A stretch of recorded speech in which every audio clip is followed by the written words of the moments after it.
Take one of one. Boom. All right. All right, that's it right there. So today we're here with makeup artist, hairstylist, Lucrezia. Yeah, Lucrezia. Lucrezia. You gonna Lucrezia. make me pronounce it last name? Mapelli. Mapelli. Mapelli. There Yes, we go. Mapelli. Lucrezia Mapelli. All right. So you're makeup artist. We're gonna try to. It's not my first time doing interviews, but let's say I'm jumping back into it.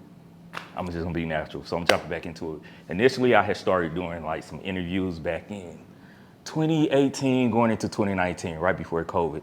I just wanted something to photograph without the hassle of worrying about when can I have the photos, or can I do this or do that. It was just so much hassle, so I was like, all right, I just want to be able to take photos of people. So I started doing this thing called photographing the homeless, right? Where I would just go around photographing homeless. And the photos instantly started hitting. And people would I remember one of my first photos was this guy, Johnny. And just from a lot of the feedback, people was coming up with their own stories. Like I could see this through his eyes and they could just narrate. I'm like, you know what? I should start videoing some of it and speak to these people because I was speaking with them behind the scenes and narrate that. So I started doing that with my camera. I do a quick little interview. So kind of highlight some of the things about being homeless and stuff and giving them a platform. And COVID hit, so I stopped doing that. Right. And I really fell in love with the interviewing process. I'm like, man, I really like this interview and stuff. It's cool, it's dope, it's fun. So I know my little brother used to always tell me like, bro, you got to get back into the interviewing. You got to get back and doing it. I'm like, all right, I will sometime.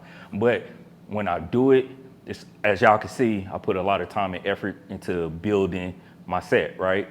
And the quality that I'm gonna get. So I'm like, all right, well, I don't want to just be doing BS interviews and with good quality. I want to have some substance or at least something that somebody, when I get done with it, they can hold on to it and probably use it or feel proud of it. Like, I just don't want to be BSing with high quality. It's like you got a Ferrari and you just riding around being silly with it.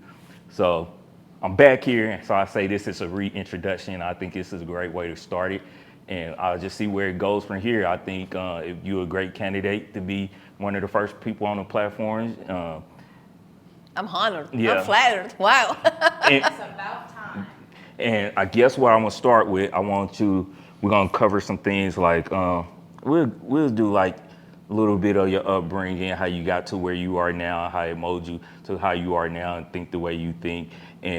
But my primary thing is I want to highlight the creative world from the makeup artist, the hairstylist point of view, and then like as I progress and interview models, their experiences or some of the insight that they can give on motivation or game-changing tips and stuff like that. So just waiting through the platform. So we'll start off name and where you from. Yeah, so my name is Lucrezia. I am from Milan. I was born in Milan, in Italy. I lived kind of like all over in Italy, several places because of my dad's work. And that's also the reason why I moved here the first place in 2008. Yeah, and then I came back in 2017 and 2018. I finally had my documents and I was able to start my business here in Kansas City. So I've been doing makeup for 10 years now. I started 10 years ago in Milan. I was lucky to meet a well-known makeup artist in Italy. So fresh out of school, I became her assistant. And thanks to that, I was able to work Milan Fashion Week, International Film Festival in Venice, quite a few celebrities, magazine covers, fashion, and bridal on the side. I guess that's what makes me different in the local market. It's my background, where I'm from, and the way I was trained. I consider myself to be a classically trained makeup artist, meaning I never learned, I was never taught a step-by-step. I was taught all the hows and the whys behind makeup. So color theory, sculptural light, different shapes. What does contour do for you? Why would you want to use contour? Different texture, ingredients. So like the fundamental of makeup artistry that then can be applied to whatever style, right? You can do a natural, a soft glam that's very popular here. You can apply it to fashion. But it's just like the knowledge, the technical knowledge and skills that a makeup artist should have. My main background is there. That's where I started. And that's what I've been doing ever since. I also believe that that's why I was able, in a short amount of time, to build this here in Kansas City because I'm so different. Not in a bad or in a good way, just different from whatever else goes on around here when it comes to makeup. So You would be the one to have a doctorate in this. I truly believe in, well, first thing first, being a makeup artist, it's an actual job, right? So it's a fun job for sure. It's much better than doing other things, but it is a job, it is a profession. So we need to recognize it as such. We're not doing makeup in somebody's bedroom for fun, because she's going to her birthday party. We're doing makeup professionally. And what makes it professional is the knowledge and the skills that you bring in. So it's not about copying somebody else's style or a step-by-step process. It's knowing your tools, knowing lights, knowing skin, knowing all these things that allow me to come up with a makeup look for a specific client, right? So unfortunately, because of social media, we have a lot of step-by-step following. Followers are important, views are important, engagement is important, and I feel we lost in the process to recognize that we have an actual job, we do a job. And a good professional has knowledge, skills, keep learning, keep challenging themselves, and keep working towards getting better and better every day. So that's my main thing. And again, I'm not from here, I didn't grow up here, but you can look around here and see what I have, right? And the reason I built it, and I was able to do so in few years that I've been here, is because of my knowledge. I'm not, the perfect makeup artist. There's no perfect makeup artist, but I believe I bring something different to the table and people can see it. Which also makes it somewhat more difficult for me to position my business and myself in the local market, because it would be much easier to find that one face that works on everybody and sell it on repeat, because that's what people want to see, right? But that's not what I want to do as a makeup artist. That it has never been. People ask me often, are you a makeup artist or a business owner? I am a makeup artist, and somehow I also ended up being a business owner. So let me ask a question. Yes. So which one comes first? Makeup artist. Okay. I'm a makeup artist at heart. Okay. Yes. I want to make women feel beautiful. I guess what intrigues me the most is working on a woman that allows me to do what I think would suit her best, depending on the occasion, right? Because I can give them a new version of themselves that otherwise they wouldn't explore. Because we like what we like. I do smoky eyes on myself often. This is what I like, this is what I get on myself done every day. But what if another makeup artist does my makeup? In her eyes, I'm looking different, right? She will make me look different. And maybe she will show me a new version of myself that I'm gonna end up loving. But I was either too scared or I didn't know that I could explore. So that's what I wanna do as a makeup artist. That's my core business, I guess, if you want to talk about business. What's your goals? Your short-term, long-term goals with makeup? Goals, like, and not it doesn't have to be too far-fetched. Like your dream. So my dream goal would be having a makeup school here at the studio. That's what I'm working towards. I really want to offer technical education, skills, professional education from makeup artists. Because of the licensing system in the state of Missouri and also Kansas, makeup artistry falls under either cosmetology or aesthetics. So it's not a specialized profession. We don't have our own license. So much so that I have a cosmetology license, even though I had never had the desire to cut hair or color hair or do pedicures, But I had to go through school to get my license in order to open my studio here. So what I want to offer is the ability to people who want to become makeup artists and specialize in makeup artistry to come here and learn everything that's behind being a makeup artist, and that it's different from creating content for TikTok or Instagram. Okay. So color matching is a big one. I do teach some workshops here and master classes for that, for example. Color theory. How do colors mix together? Because skin, we all have the same skin. We have different variation of the same skin. And when it comes down to color theory, it's the three primary colors. So how can you create a skin tone from the three primary colors? Stuff like that. Sculptural light, which is what people know as contour.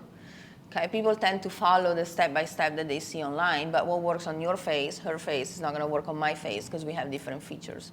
Facial analysis, products, ingredients. How do products interact with each other?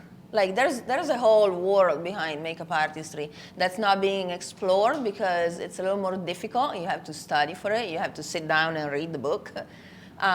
It's easier to follow a tutorial and just apply, but makeup is much more than that. So my ultimate goal and dream would be to provide that here in Kansas City. There's nothing like that. And I believe that, with my background, I'm the one that can do it. Do you think or feel that the makeup process is underrated at times? Yes, very much so. In Yes. your ideal world, what would you see? What would you envision makeup being as far as? Right, so I would love for people to stop following the same step by step. People apply things not knowing why they apply them. Every face is different, so every face should be addressed differently. So while we use the same products, it's makeup, so foundation, concealer, powder, it's the same products. The application should be always tailored to my client. If I have a client that has perfect skin, I don't need to put foundation on her face. I can do corrections and use powder strategically. Okay? If I have a client that has acne scarring or other issues on their skin, then my approach should be different. Whether makeup artists, I believe here specifically, tend to follow the same steps regardless of who they're working on. Because those steps, either they're popular and viral on social media or they give them popularity. What would you say was your biggest challenge? Maybe still one of your biggest challenge, navigating the makeup industry and world? What do you mean? In general, while working with clients or as a newer makeup artist? Just period. Like, Yeah. I think one of my biggest challenges in my profession was obtaining the knowledge, as far as like we was discussing earlier, lighting, buying expensive lights, because you're seeing all the big YouTubers have all these lighting, all this gear. You buy all this gear, but you buying this gear based off social media, what's popular. But what people don't tell you is that a lot of this gear, you have to learn how to use it. Right. And like I discussed, I've been doing this for the last 2 years. I'm just now getting to a point to where I feel comfortable with setting up my light versus trial and error and getting home and figuring out this don't work. So the challenges for a makeup artist depend on what the ultimate goal for that makeup artist is. So if the makeup artist is entering the industry to make money and have a business, so if she steps in as a business owner with a business owner mentality, the challenges are smaller or not as big as they could be if instead she was approaching it from the makeup artist point of view. And this is what I mean. If you're trying to make money with makeup, find that one creator that you like, their style, buy the product they recommend, follow them step by step, done. You make money. You get booked, your social media get views, you get followers, you get popular, and you're booked back to back. You do that one face, sell it on repeat. That's what business gurus tell you what to do, and the formula works. The question is, as a makeup artist, can you sustain that? Me personally, as I said, I'm a makeup artist first, a business owner last. So for me, it's never been like that. I get burned out so easily. I get so bored. The challenge for me is positioning myself as somebody that can deliver quality while doing something that nobody has ever seen before.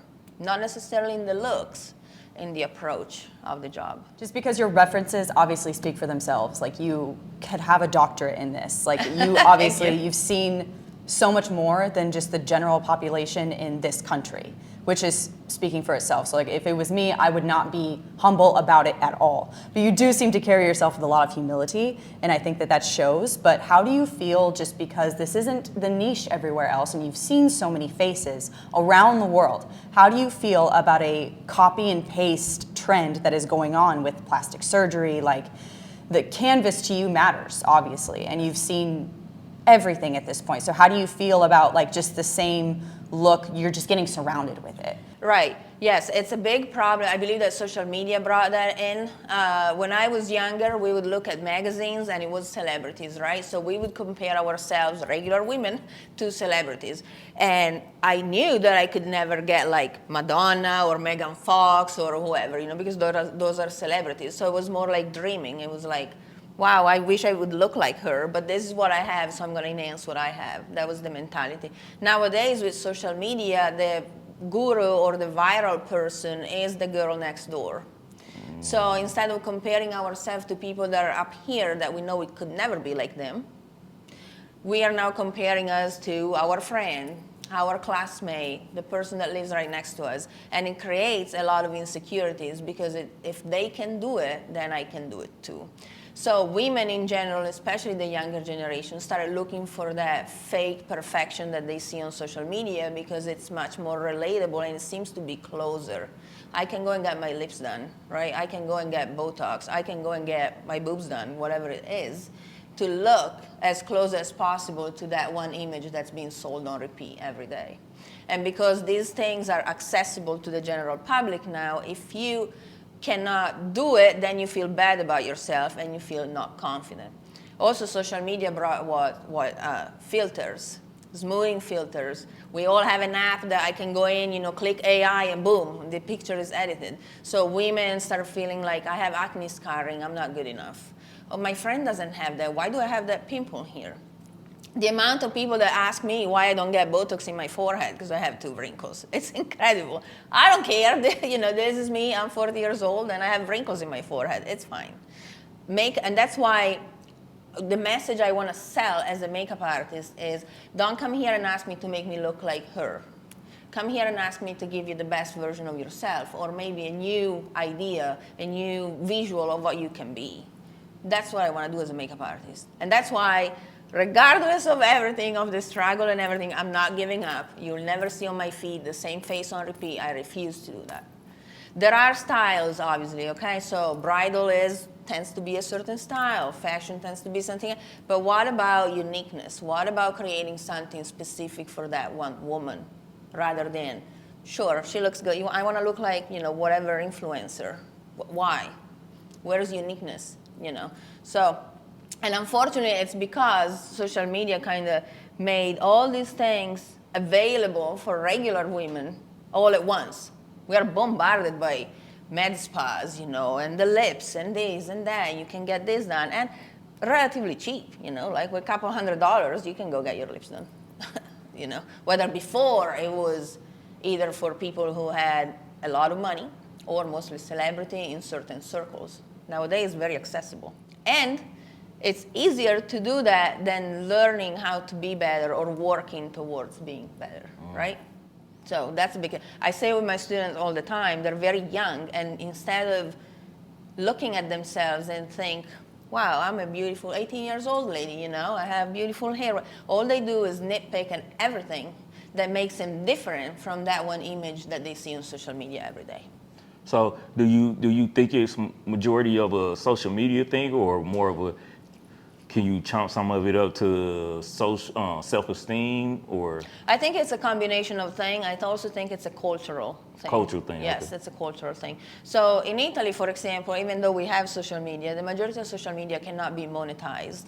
You can't really make money, or not as much as you can here.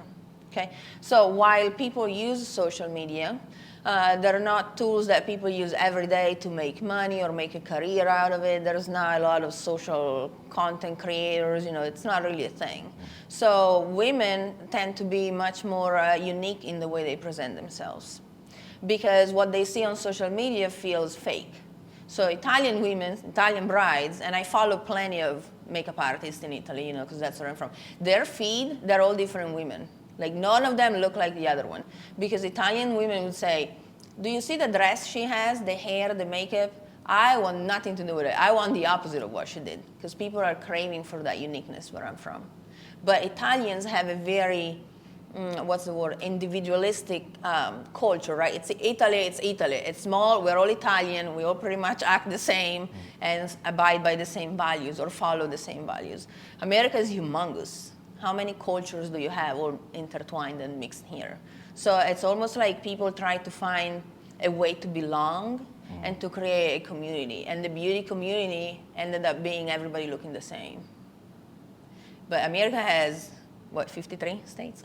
America is really big, right? And you have all this culture, you have all these people that look different. So what brings them together is that one face, that one idea of beauty. And I believe, that's why people try to fall into it. That's funny because that relates to a lot of things that you see nowadays. Specifically, we have this conversation a lot about music, of rap music specifically. When I was growing up in the 90s, East Coast rap did not sound like West Coast rap. West Coast rap didn't sound like down South rap. Right. It wasn't cool to emulate. You had to have your own style. Right. But once social media came out and the age of information where everything is so instant, now when you hear these new up and coming artists, not just rappers, it's hard to identify where they're even from. It's like people that lost their cultural identity, like, because everything sounds the same. Right. So it's crazy to hear that with makeup, because from my perspective, I always looked at that as music. To where now I don't even want to listen to the radio a lot of times because everything sounds the same. It's the same. So it's crazy that you say that, because Yes. it's like social media has that much of an impact beyond Yes. just this specific genre of things. Yes. Yeah. Beauty, absolutely. Whether, again, in Europe, even though, Europe is big, but each country is very unique to itself. So Italians, as I said, we all kind of look the same. So it's Spanish people, French people, they have a style. People in the northern countries in Europe, they have their own style. And people preserve that. They don't want to be confused with anybody else or anything else, right? Italians are known for their style, how they style their hair, how they style their makeup. They want to be unique. They want you to stop and look at them and be like, wow, she looks great. She has class or elegance or, whatever way she carries herself. Whether here, it's almost like we all need to belong to the same thing, and we are supposed to not stand out and not do anything different. And I believe it has to do with the fact that here you have so many cultures all mixed Right. together. So people don't really have their own individuality in themselves. They try to find a way to belong. Let me ask you this: growing Yeah. up as a child in Italy, right? What did you think you was going to be growing up, or what did you want to be growing up? What's the thing that young Italy children want to be? Okay, I have a funny one for you, and then I have a serious one. Okay, the funny one, for the longest time, I wanted to be a stripper. Oh, yeah. You would make millions. And the reason is, At what age was this? I was probably 10. And Okay. the reason is because I saw a lamp. I don't know if you guys remember them, but it was a lamp the with Christmas a leg. Story. Yes. Yeah, off of Christmas Story. You ever Yep. seen that movie? And yep. And so I was like, what's a job that I can do? And I can wear those socks and the heels, the stockings, and do that. And my mom was like, well, that's a stripper. I don't think you want to pursue that career. Okay. So that's the funny one. The real one is that I was going to become a mechanical engineer. Wow. Yes, I have, even though I have a creative job, I have a very logical and mathematical mind. So I love solving puzzles. I love doing all these things that are challenging from a mathematical and logical point of view. Okay. Which is very useful when it comes to me teaching makeup, and that's something that my students would say. I break it down like a puzzle, and somehow it's a machine that end up all getting together at the very end. So makeup for me is not just painting something or applying something. It's thinking about where I want to go, what I'm trying to do, and use the tools or the products that I need to make it happen. It's very technical. Yes, very technical. That's the way I approach makeup from a very technical point of view. Do you sometimes find yourself getting lost in being more technical that you, that's the best way to put it. I think sometimes I can become a little bit overly technical about my art, that I lose sight of the artistic side of it. Yes, very much so. Okay. Yes, Okay. I find myself. How do you find that balance, or? I just do it. I just do, I recognize it and try to do something different. Okay. Yes, because sometimes when you're thinking so much about the technicality of it, you forget that you have those colors, or those textures that you could use, and it's hard to let go in a certain way, in a creative way, because you're so stuck in thinking about what's the technical thing to do. So yeah, and the way I overcome that, I just recognize it and try to do something different. Because at the end of the day, who cares? I mean, why can't I do what I want to do?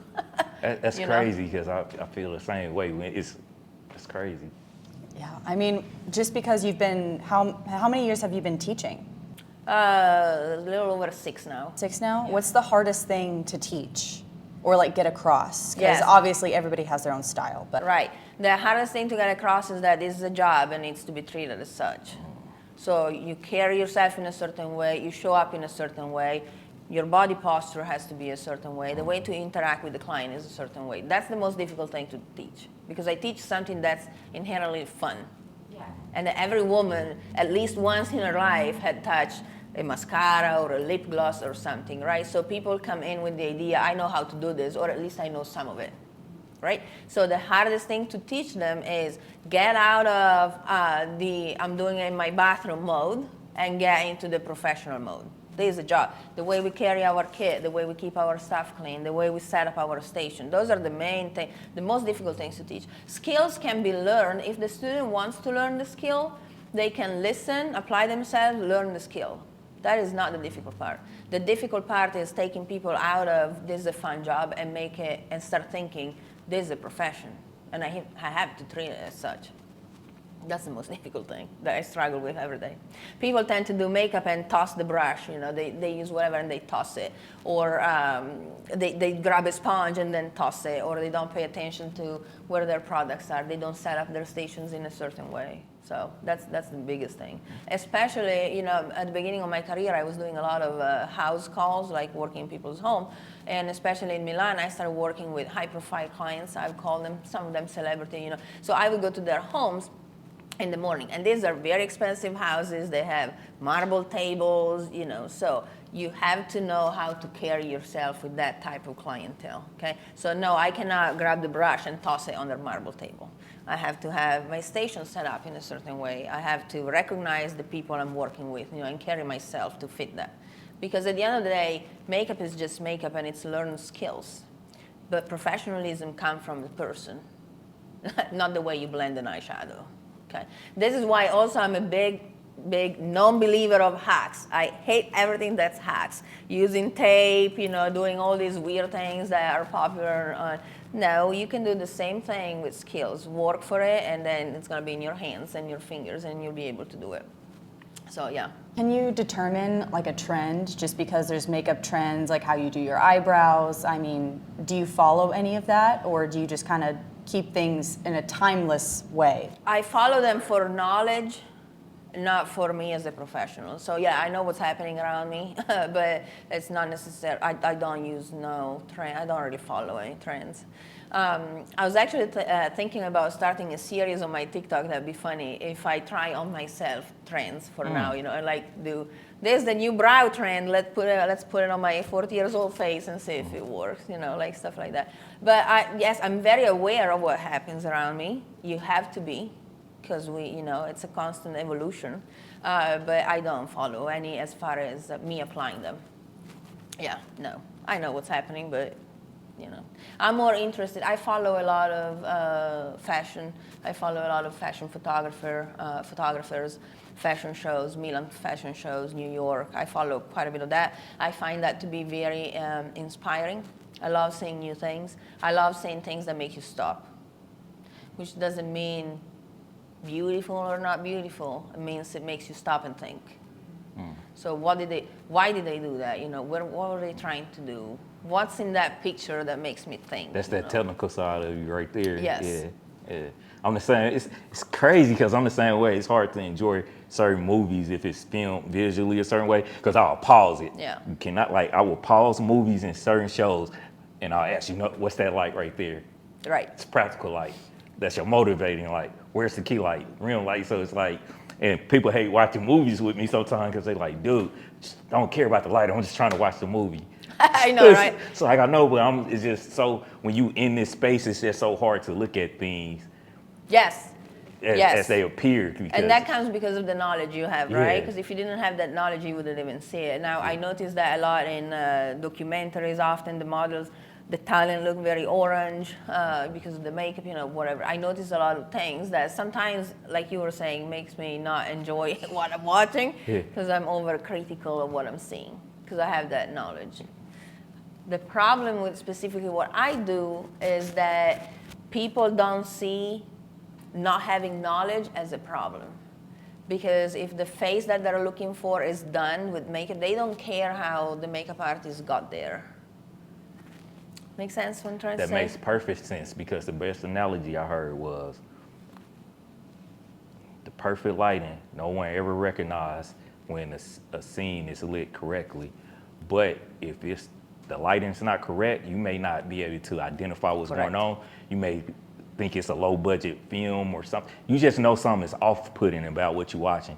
But when the lighting is perfect, no one ever noticed. It's just, oh, that lighting, because it's done correctly. So that's the Right. goal. So yeah, I totally can relate to Right. that. Yeah. This is dope. I ain't trying to get off topic and anything, but this is dope. You eating over here. Yeah, Good. you eating for real. Yeah. Feel free to. Yeah. Another one. Is there anything you want to see in the industry itself evolve? Or is there anything that you are still working on, still learning? Or is there just, you're not in a place in time where this industry can evolve? And does that like frustrate you? Yes. Great question. I think that today everything is done, especially here in America in general, for the purpose of selling. So there's a lot of selling makeup, right? You see all these videos, beauty influencer, this is the best foundation, this is the best pencil, this is the best, and there's really no best. We have the technology that's very advanced nowadays when it comes in cosmetic. You can find really good products pretty much everywhere, but everybody's different, so all the products are gonna be different for the person. What I would like to see people move on from is that, so product placement in makeup artistry. For hair too, it's the same.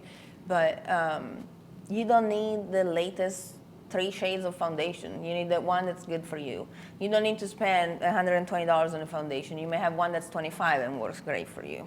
So that's what I would really like to see us move away from, but I don't think it's gonna happen anytime soon. Everything is, on social media, it's all like consuming.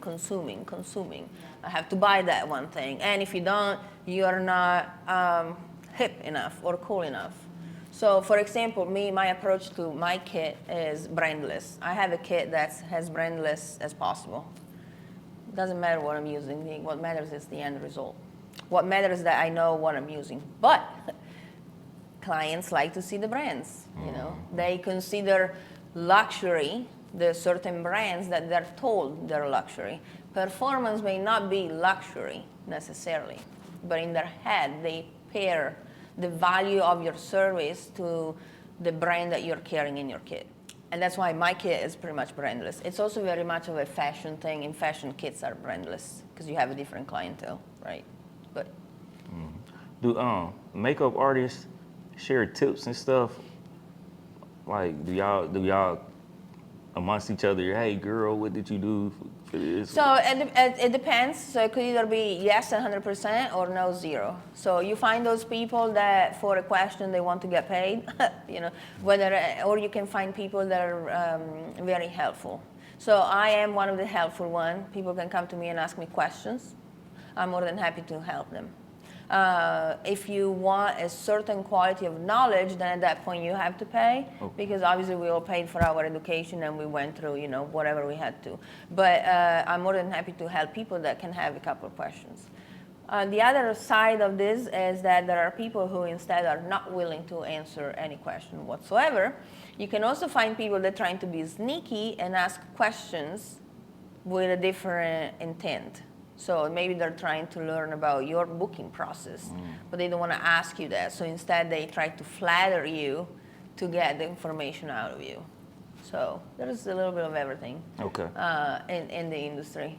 Okay. So I'm more curious, is it like a lot of gatekeeping in Right, in the beauty industry there can be a lot of gatekeeping, yes. And a lot of the education that you find out there is often motivated by selling. Selling courses, selling stuff, selling products. So it's very difficult to find genuine beauty professionals. Okay. So if a student reaches out to you Yeah.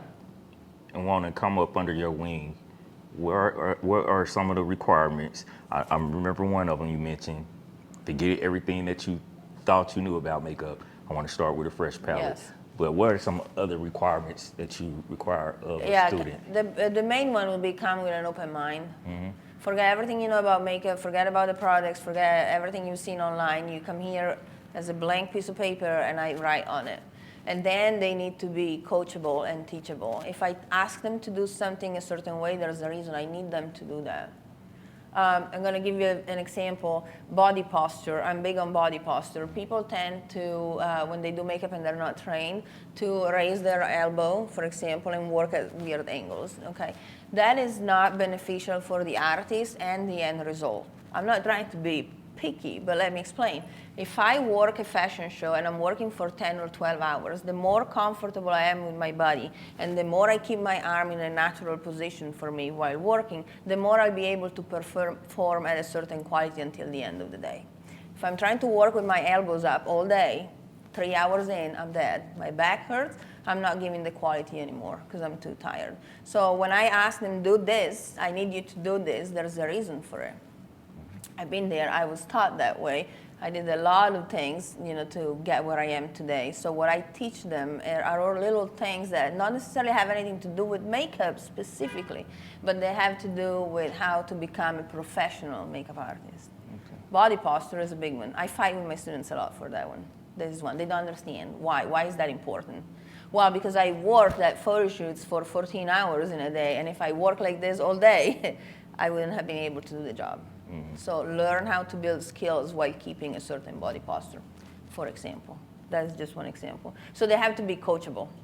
Sometimes I have students that are like, well, why do you want me to do that? I saw on TikTok such and such did it that way. I want you to do it that way because I need you to learn the skills and I need you to elevate yourself as a professional. Why I don't use tape on clients? Yes, you can put a piece of tape and do the job. Why I don't do that? Because it should be an elevate. I'm a professional. I can give you the same result without using a piece of tape glued on the client's face.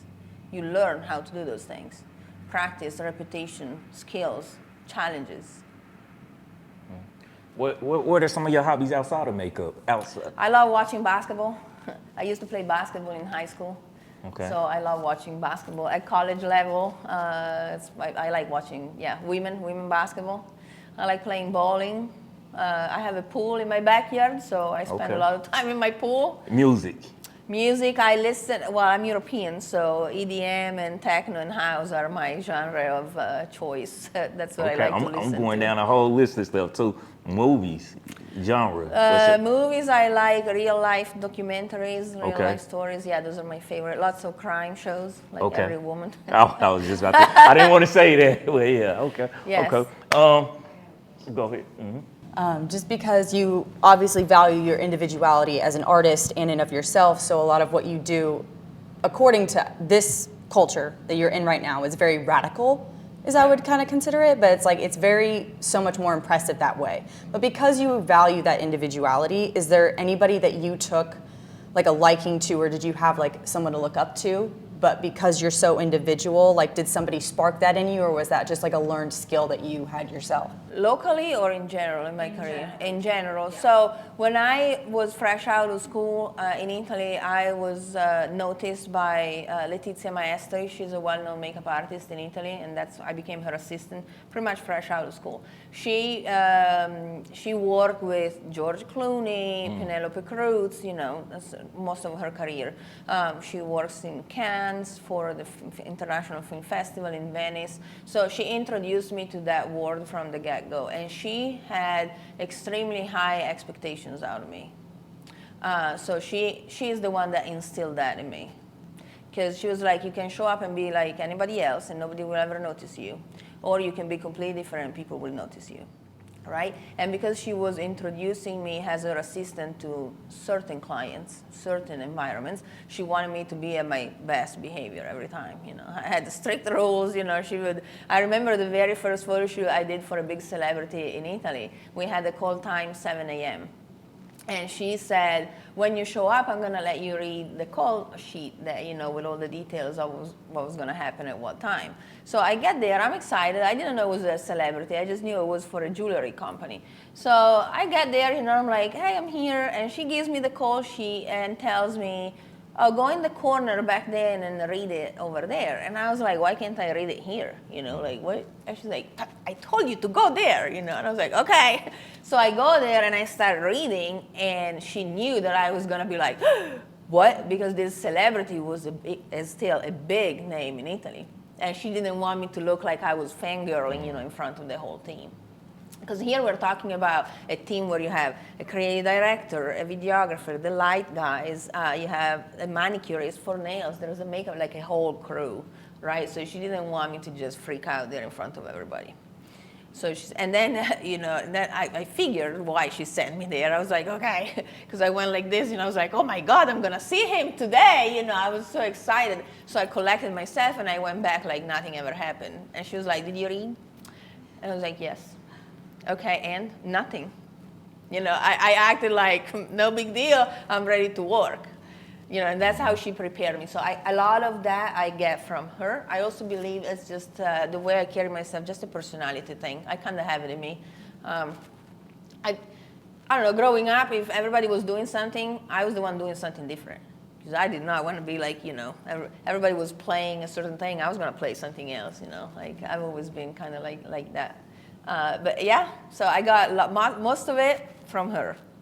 She was very strict with me, but very loving. Everything I have as far as my career goes, it's because of her. And she believed in me. Funny story, she asked me what my goals were 5 years and 10 years from back then, And I remember that my 10 years goal was work internationally. And I ended up moving here. So I reached my goal, working internationally, because I can say that. I have in my experience international level work. So if you could work with a famous person here, who would it be? It could be more than one. Huh.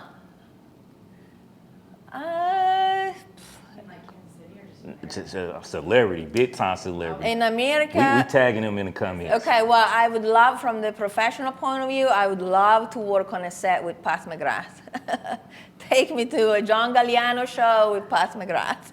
Yes, I can just stand there and be the assistant. I can give her water and a coffee, But yes, that would be my dream. So you hear that, Pat? Right. We tagging you in the comments. Yes, please take me. I don't need to work. I can just stand there. Yes, I would love that. From the celebrity point of view, I'm not sure. I do follow.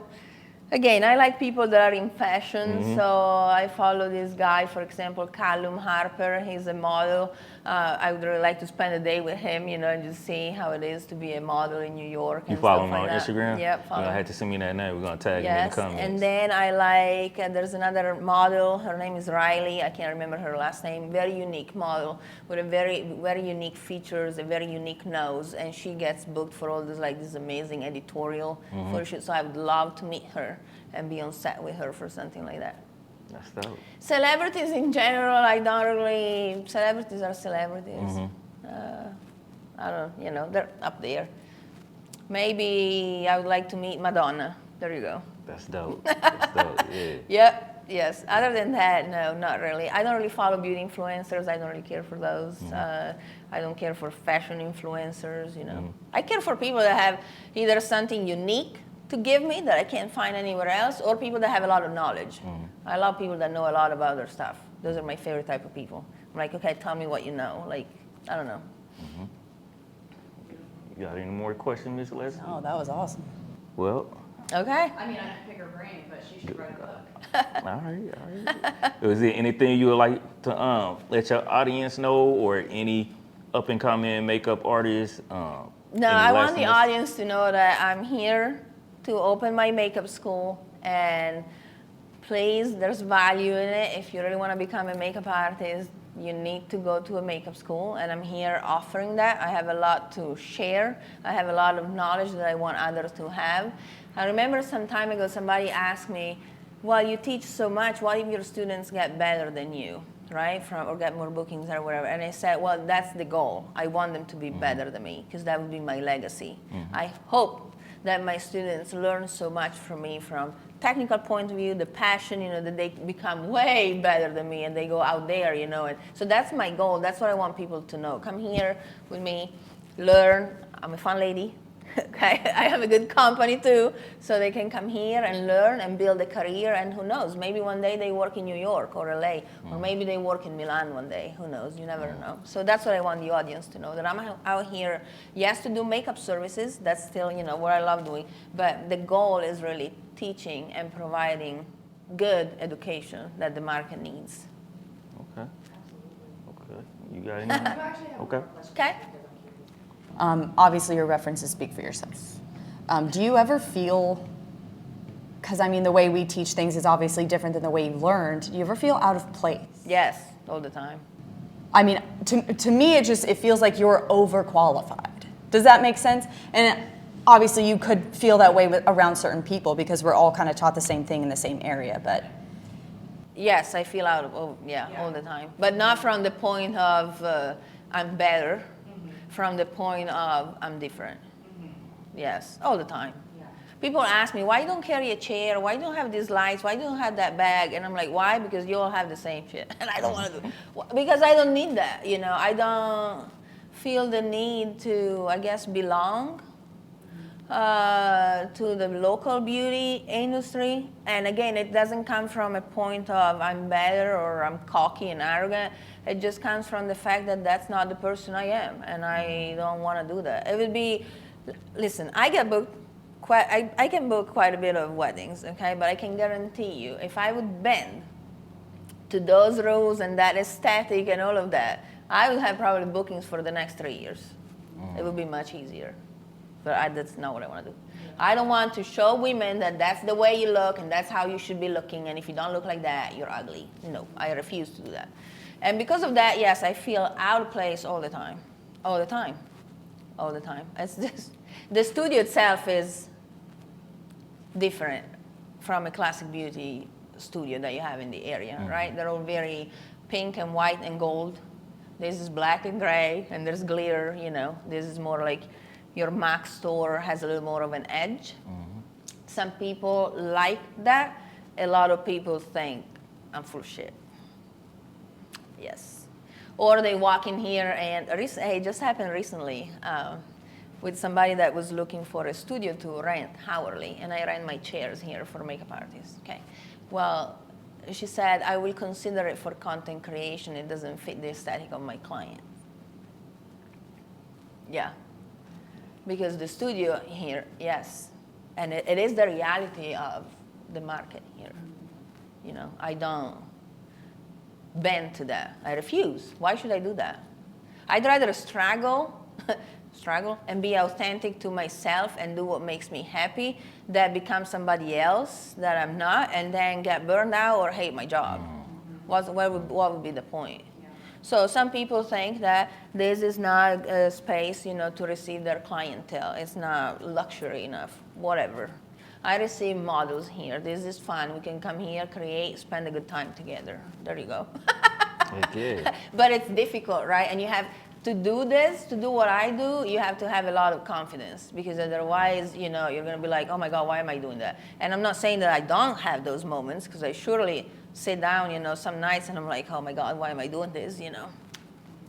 But I do it because I don't know any other way. And I need to stay true to myself and do what makes me happy. And hopefully, I can change the culture around here a little bit. Hopefully, I can give a point of view that's different, and people that are receptive of it and they want to see it, they can see it and appreciate it. That's, yes. I hope I explained myself good enough. Yeah. It's dope. It's dope. Incredible. Yeah. Well, I appreciate you big time. Thank you. And look forward to working with you a lot more. Yes, we need to do a Vogue cover.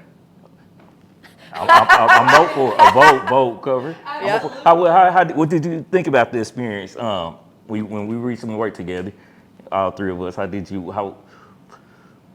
did you enjoy most about it? Did you enjoy the experience working No. together? Boo. Oh man. well, time for constructive criticism. Yeah. Yes, I love the experience. I love working on set. Sometimes also makeup artists don't, as I was saying earlier, you know, they don't stay for the photo shoot. And to me, that's the funnest part. Like, that's where I want to be. There's something magic on a set for me. At least that's how I see it. Okay. So I see the effort of the makeup, the hair, the model, the photographer, whoever is involved, and it all comes alive and magic all at the same time. And that energy, that's what I crave the most. That's what I did for the majority of my life when I was working in Italy, you know. So that's what I crave the most. I love that. I love when there's a relaxed environment and there's the willingness to try something. Like the shots that you guys were doing against the wall, you know, that she said, I like to lean back. Please do, you know. That was my first time shooting on the wall too. Yeah. Let's do something different. Try, not be afraid to try. So that's what I really enjoyed about working with you guys. That was really fun to me. Just, you know. I love, obviously, people. We like people with the same energy of ours. Yes. So Heck yeah. it's nice when you click and you'll get and work towards the same goal. So that was great. And yeah, I had a great time. And you did all the video stuff, so that was great for my social media. So I just have to share. Hey, y'all, hey, yeah, heck yeah, heck yeah, heck yeah. But yes, I love that. I hope you guys like working with me too. Yeah, heck yeah, you did your thing, yeah, heck yeah. That's my favorite thing. There's something magical working on set. And I don't know if I fell in love with it because I was doing it in Milan, you know, and everything was fabulous from the very get-go, or if it's just something that I have in me. I'm not sure.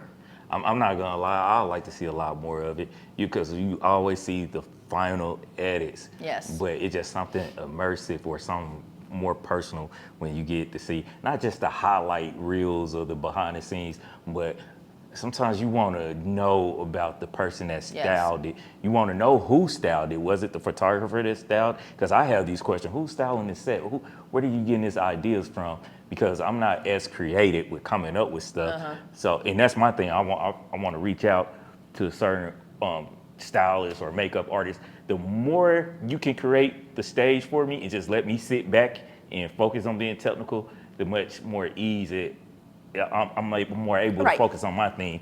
So I like seeing that, or I would like to see more of it. I would like to see more of the makeup artist. That's why I asked the questions I asked. What was your inspiration behind this shoot? Did you and the model communicate, like stuff like that? Right. There is, obviously when I was working in Milan, that was the norm, okay? So it's a group of people, the whole crew that comes together, sits down and comes up, does a briefing and comes up with all the ideas. So the day of the shoot, you have already all these ideas. So it was much more collaborative there than it is here. Here often it's just like, you know, show up with the makeup, take the picture, you're done. All right. So, but I think that the best ideas and the best results come from the collaboration of different individuals because we all bring something different to the table. If we bounce off ideas from each other without being worried about what the other one may think, we can come up with something that's very unique that nobody has ever done before or nobody has ever dared to do, you know. That's what I think that Kansas City also needs, a more professional approach to photo shoots in general. It is fun, yes, but it can be done to a certain level. Right. But you have to collaborate, right? You have to bring people together and you have to do things together and bounce ideas off of each other and be willing to do so, right? And that's how you elevate it, because otherwise it's copy and paste of somebody else's work, right? Or it's not as effective as it could be if there was proper preparation before it. Right, correct. Well, photo shoot coming up soon. Y'all stay tuned. Again, this is Lucrezia. Yep. Mapelli. Mapelli, Oh, yeah. got it. Mapelli. All right. Peace. Awesome.